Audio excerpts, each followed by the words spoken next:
Hey folks, something you won't often hear talked about as it relates to life as a quadriplegic is the strange experience of knowing that sometimes just by being in the same room as another person, I can inspire guilt in them. This usually happens when I'm around people I don't know, or at least don't have a very strong relationship with. Most often strangers, because for a certain kind of person, just seeing me and the very obvious visual fact that I am unable to walk and I have some serious motor control issues is enough to remind them that they have several physical advantages over me and get them wondering whether or not they take those advantages for granted when they probably shouldn't. I doubt that this psychological reaction is something that most normal people would notice, but after years of experience, it's something I pick up on fairly quickly. It's a general sense of awkwardness or discomfort from the other person as they figure out, or at least try to figure out in their heads, what they should or should not say to me, or what is and is not appropriate to ask. So for whatever it's worth, I wanted to sit down and make this so that I could discuss it and be clear that at least as far as I'm concerned, I don't want anyone to feel like I am a source of guilt. I don't want anyone to feel ashamed simply for existing as they are. My experience of this is actually one of the foremost reasons as to why I have such a strong dislike for what passes for mainstream social activism these days.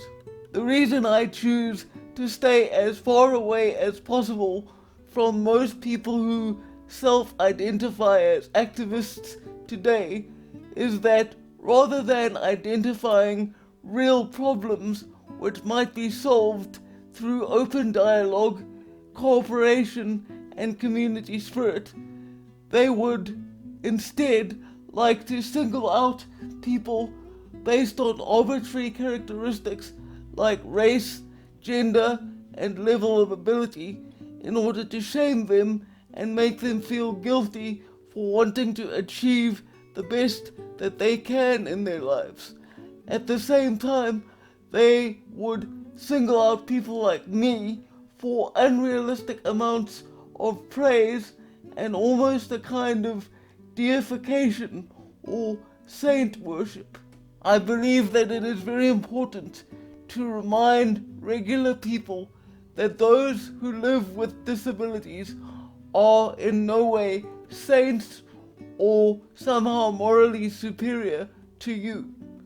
Having a physical disability does not give us access to any kind of revealed wisdom that other people don't get to see.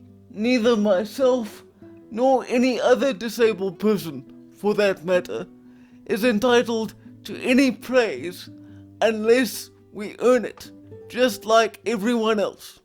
In reality, constantly telling someone just how wonderful they are, despite the fact that they have done nothing to deserve it, is one of the fastest ways to ruin a person's character and give them a deeply false impression of just how much value they offer to the world. Doing so is also dangerous to the person's future because it sets them up for inevitable failure.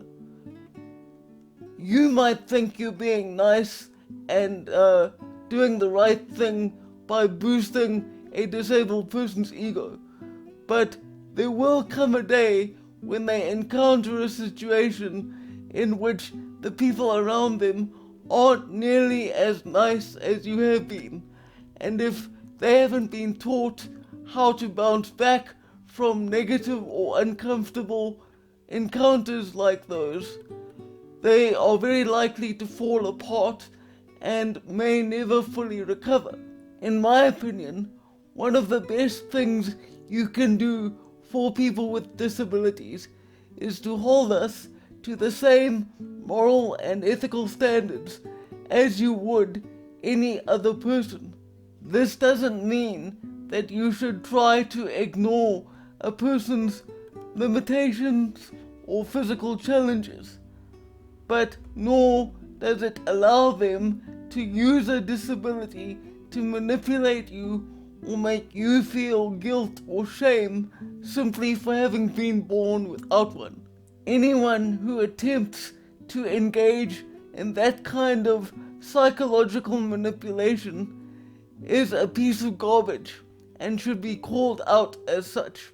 That's about all I've got to say for now. I hope that my perspective on this has been helpful to you in some way.